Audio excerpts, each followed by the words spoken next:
Hi folks, Michael here. This video is just to explain that there won't be an update this week.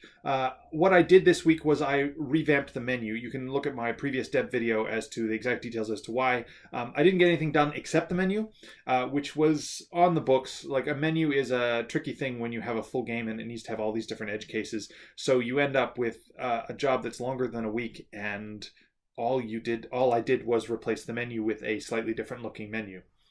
So to go into the technical details behind it, I used a menu system that comes with Unity because I thought it would be quicker. It turns out it's not, because I have requirements for it that aren't the same as what Unity's huge chunk of code for it expects.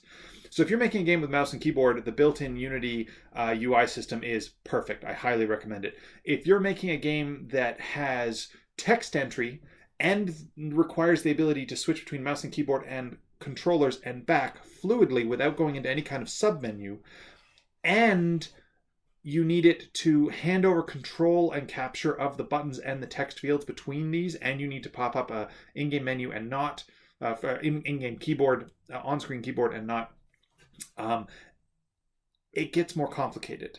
I also need a very fluid control scheme because it is both a platformer and a first-person shooter, and it has some online networking stuff, so you want people to be able to easily type in their passwords and change the stuff, but also it's mostly just a button system where you go up and down. So I have a lot of specific edge cases. So I'm going to do what I did for ESJ1, which is I'm going to write a menu system that's for that, and I know how to do that. So basically I did that last week, and I implemented it this week, and the end result is it looks the same, only it's going to work perfectly between controller, mouse, and keyboard.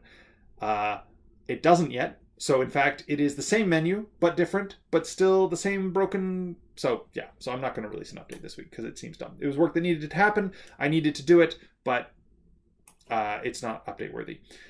All right. See you next week, folks, where I'm going to have achievements.